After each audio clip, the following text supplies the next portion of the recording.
તમે કરો કોઈ દી પૂજામાં નહીં કરતા હો? ખર્ચો નથી એમ, પણ પૂજા કરી રાજા ધીરાજ છે છડી રૂપે થાય. છડી આપણે બોલે ને, સોને કી છડી રૂપે કી મસા, દરિયામ કે તોરે બત્તીમ કી માળા, માથે મુગટ. મુગટ રૂપે થઈ જાય ભગત. હા, જેવા ભાવથી કોઈ રૂમાલ રૂપે થાય ભગવાન. કાલે માતાજીના દર્શન કર્યા હતા. કાલે આજે કર્યા હતા. સવારે આજે શયન આરતીમાં કે સંધ્યામાં ખ્યાલ ન હોય. સમજે? કાલે માતાજીને પૂજારીએ 2 હાથમાં રૂમાલ લીધા હતા. ખબર છે તમને? પછી માતાજીને એમ થયું કે એક હાથ ખાલી ખપશે મને, એક રૂમાલ પર નીચે મૂકી દીધો. થયા તો દર્શન. હા, માતાજી વાળા કૃષ્ણ પ્રભુની સેવામાં હોય, જેમ એની ઈચ્છા હોય એવું ભગવાનની મરજી પ્રમાણે રહે. સેવામાં અખંડ રહ્યા છે. એટલે ભક્તો, એ આપણે ભગવાને ખૂબ કૃપા કરીએ. અને આજે અક્ષરધામનું વર્ણન ગઈકાલે આવી, અને આજે મૂર્તિના આયુધોના શણગારના ભગવાન કેવી રીતે રહ્યા છે ત્યાં ધામમાં, કઈ રીતે ભક્તો એની સેવા કરે છે, એ બધી વાતો આ પડથારામાં આવે. પડથારો વાંચવામાં નહીં આવે. વાંચો તમે કીધું સાહેબે નહીં વાંચ્યું હોય, વાંચજો પેલા. હવે તો જો નિવૃત્ત થયા હોઈએ આપણે, હવે ભગવાનની બાજુ પ્રવૃત્તિ કરવી. હા, શાસ્ત્રોમાંથી બધું મળે, બીજે મળતું નથી. શાસ્ત્રો વાંચીએ, વાંચવાની ટેવ હોય ને તો વંચાય, ટેવ ન હોય તો વંચાય નહીં. હા, જ્યાં ત્યાં બેસીને ટાઈમ કાઢીએ એના કરતા શાસ્ત્રોમાં ભગવાનના ચરિત્રોમાં રમણ કરવું, એના જેવો કોઈ મોટું પુણ્ય નથી. મનને બાંધવાનું ઠેકાણું એ છે. મહારાજ કે ભગવાનના ચરિત્ર રૂપી જાળામાં મનને ગૂંચવી મૂકવું. હા, ચરિત્ર રૂપી જાળામાં. અરે આગળમાં પેલા ભણ્યા હોય તો ખબર, સાબર જાળામાં ખૂંચવાઈ ગયેલા શીંગડા હોય, વાંકા ચૂકા હતા. એમ મન છે એ ભગવાનના ચરિત્ર રૂપી જાળામાં ઘૂસી મૂકો તો બારે ક્યાં રખડે નહીં. રખડવાની ટેવ બહુ હો. હા, ગમે ત્યાં બજારમાં રખડે, ગમે ત્યાં ફરે, પણ એને અત્યારે સવારના પોરમાં તમે બધા આવો, વહેલા વહેલા નાઈ ધોઈ પૂજા પાઠ કરીને, કોઈ હવે જઈને પૂજા કરશો, કોઈ પૂજા કરીને આવ્યા હશો, એ ભગવાનના ચરિત્રો શિક્ષાપત્રીનો પાઠ કરીને પણ આવ્યા હશો. એ બધું હવારના પોરમાં નેડે કોઠે બધું થઈ જાય. સમજે ને? અને બધાએ તમે પુણ્ય વિના અવાતું નથી નક્કી. પહેલા જન્મના જોગ ભ્રષ્ટ આત્માઓ છો બધાએ, પણ આપણે ખબર નથી આપણે કોણ છીએ, ક્યાંથી આવ્યા, અહીં શાને માટે આવ્યા અહીંયા, અને આવો યોગ ભગવાને કેમ આપ્યો. કાંક કર્યું હશે એનું ફળ રૂપે આ જોગ મળેલો બધો, ના કોઈ જોગ મળતો નથી. દરરોજ મંગળા આરતીના દર્શન થાય. કેવા રૂડા રૂપાળા બાલ સ્વરૂપ ઘનશ્યામ મહારાજ, કેવા રૂડા રૂપાળા રાધાજી, કેવા રૂડા રૂપાળા કૃષ્ણ પ્રભુ સુખ સયામાં સહજાનંદ સ્વામી મહારાજ બિરાજે છે. એવા ભગવાનના રૂપ સભા મંડપમાં કેટલા વર્ષોથી દર્શનો આપે છે. તો એ ઠાકોરજીના દરરોજ અહીંયા પહોંચી આવીએ, અહીંયા મંગળા કરીએ, પછી ત્યાં નિજ મંદિરમાં મંગળા કરીએ, પછી કથા થાય વચલા ભાગમાં હો. પછી બાકી ટાઈમ રહે થોડોક એમ ભજન થાય કે બીજી વાતો કરો. હે ઘણી વખત એવું હોય ટેવ વળી હોય ને બે જણા ભેગા થાય તો પછી ભગવાનની વાત કરો તો સારું. આજે કથામાં આ વાત આવી, આજે મહારાજના શણગાર હવા હતા, ભગવાને આવી રીતે આપણે મંગલામાં દર્શન દીધા, આવી વાતો કરો તો સબી જ કહેવાય બધું. પણ લગભગ એવી વાત ઓછી કરતા હશો. હવે ટેવ પાડવી થોડી. આપણું ભાતું છે મનને રખડતા મનને આવા ચરિત્રોમાં જે ચરિત્ર રૂપી જાળામાં ગૂંથવું એ આપણી ફરજ રહે. હા આપણે અહીંયા જ્યાં સુધી ગેટમાં હમણાં આવ્યા ભગવાન સ્વામી મુખ હોય ત્યાં સુધી ભગવાનના ચરિત્રો બધા સંભળાય, એની વાતો ને બધું વિચાર એવા આવે. પછી અહીંથી મોઢું ગામ તરફ ફરવીએ, પછી ઘર તરફ ફરવીએ એટલે વિચાર બીજા થઈ જાય. સમજાય ને? એટલે એવું થોડુંક પ્રેક્ટિસ થોડી કરવી પડે. જન્મનું છે ને, અને ઢોરમાં હંમેશા ગાડી દોડે, ચડાવમાં થોડી તાણ પડે થોડી. એ ભગવાન સન્મુખ આવું એ ચડાનો સમય છે, ચડાનો બહુ પ્રકોપ છે. એમાં ભગવાનના ભક્તો છીએ આપણે. એ ભગવાને આવો અવસર ને આવી તક ભગવાને આપી છે ને, તો નાના મોટા બધા ભક્તો તો આજે ભગવાનના મૂર્તિના વર્ણન આવે છે. એ પડથારું એટલે પુનિશન. આ સંપ્રદાયનું પુનિશન શું કહેવાય? એમ ઇમારત મોટી કરવી હોય, પાયા મજબૂત હોય. હા, એમ આ ભગવાનની મૂર્તિનું પેલું ધામનું વર્ણન. ક્યાં રહે છે ભગવાન, કેવું ધામ છે, અને આપણે જાવું ક્યાં? પછી ધામમાં જાવું, ગામમાં જાવું. હવે તો મીઠું પાણી મળે રાખવામાં, પહેલા ન મળશે. હવે તો ભાવી જાય એવું છે. હવે સમજા?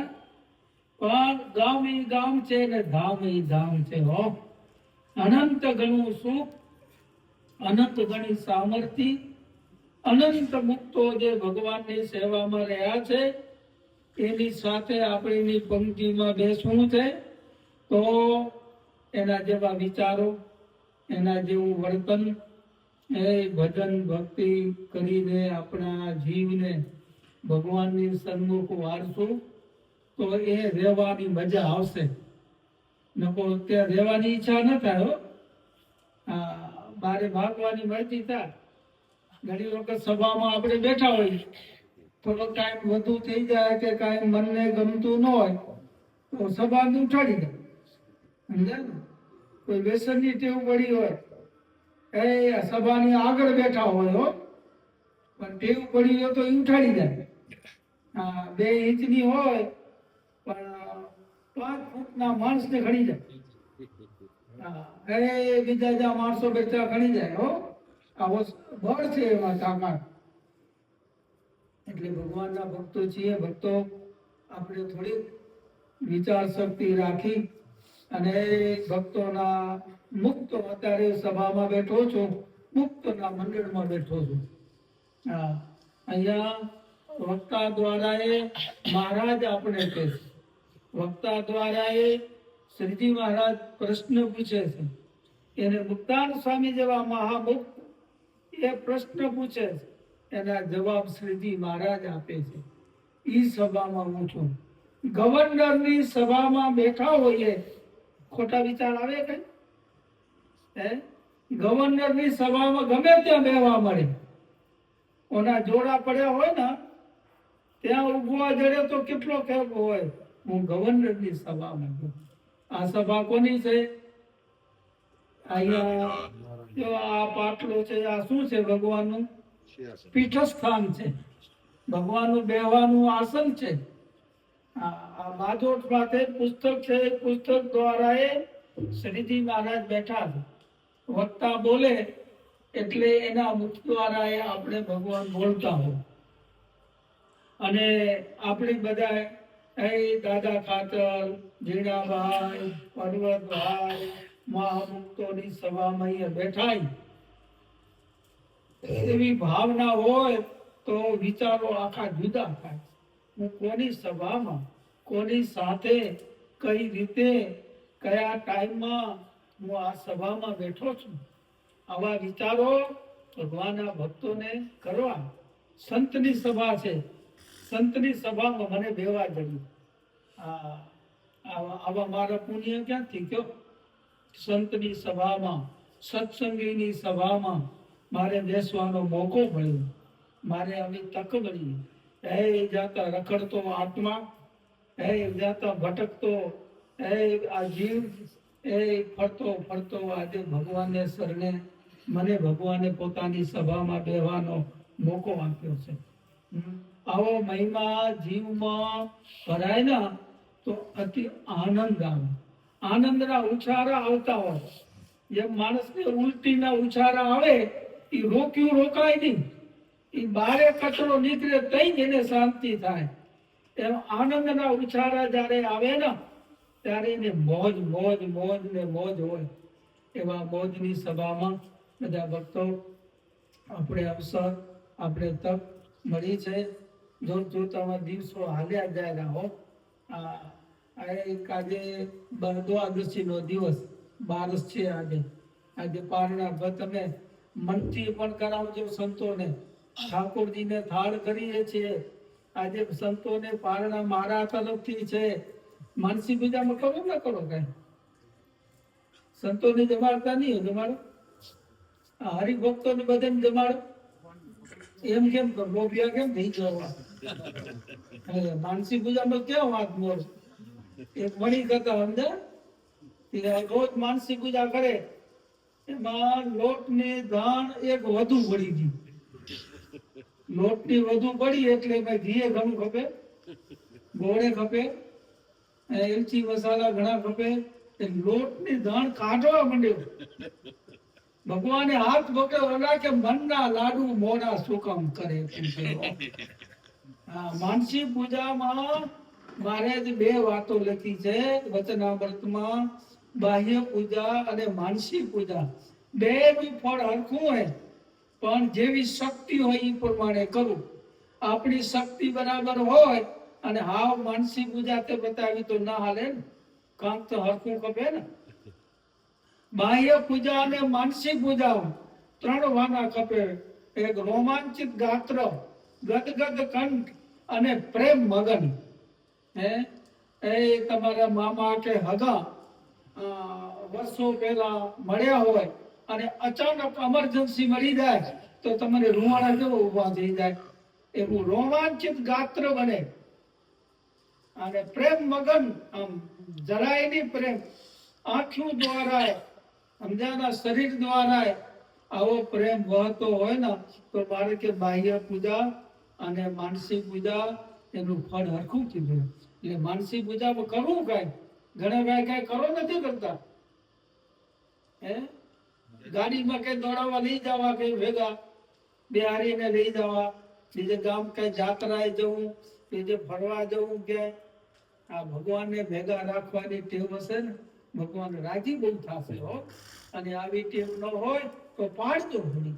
માનસી પૂજામાં એ સાંખ્યોગી માતાઓ, જીવબા, લાડુબા, પાંચુબા, નાનુબા, મુક્તાન સ્વામી, બ્રહ્માનુ સ્વામી, નિત્યાનંદ સ્વામી, ગોપાળાનંદ સ્વામી, માનુ ભાવાનંદ સ્વામી, જેટલા સંતોના નામ આવડે એટલા, પર્વતભાઈ, જણાભાઈ, આ હરિભક્તોના નામ આવડે એટલા. અને તમારા અત્યારે આપણા ધનજી ભગત થઈ ગયા, મમૈયો બાપો થઈ ગયા, અહીંયા બધા મોટા મોટા હરિભક્તો એને યાદ કરવા, રૂડા બાપા થઈ ગયા. આવા ભક્તોને યાદ કરી જમાડવા. આપને ક્યાં ખર્ચો આવે? બજારમાં નવી નવી વસ્તુ મળે, હારા હારા મીઠા મીઠા બોરા પાક્યા હોય, એ જમાડવા. આ ભાવના છે ને ત્યાં ભગવાન છે. બધા ભક્તો રોજ પુરાણી સ્વામીએ પડતારો આપણે સંભળાવ્યો, હજી સાંભળવાનું બાકી છે. બધા સાંભળી દો. અને હવે હું થોડું માનસી પૂજામાં કરવામાં વાંધો નહીં, સમજાય ને? એ કરવા શીખવું. સવારે પૂજા તો કરતા હો, માનસી પૂજા કરતા હો, પણ એમાં ભગવાનને જમાડો, ભેગા મુક્તોને જમાડો, ભાઈ બધા હરિભક્તોને, બહેનો ભાઈઓ સહયોગી માતાઓ બધેને એ આપણે જમાડવામાં કોઈ લોભ કરવો નહીં. સમજ્યા? બધા કરો છો વિશેષ થાય એવી ભગવાનના ચરણોમાં પ્રાર્થના, અને બધા હરિભક્તોને આવું કરવાનું બળ મળે એવી ભગવાનના ચરણોમાં પ્રાર્થના સાથે આજની સભા પૂરી કરીશું. બધા ભક્તોને વિનંતી છે, એ આપણે માતૃ પિતૃ પૂજન સમજાના આજે આપણામાં નીકળી ઘણું ગયું. આજે ગુરુકુળમાં 2-3 વર્ષ થાય છે, અને આ દીકરા રડી પડે, અને મા બાપ એ રડી પડે.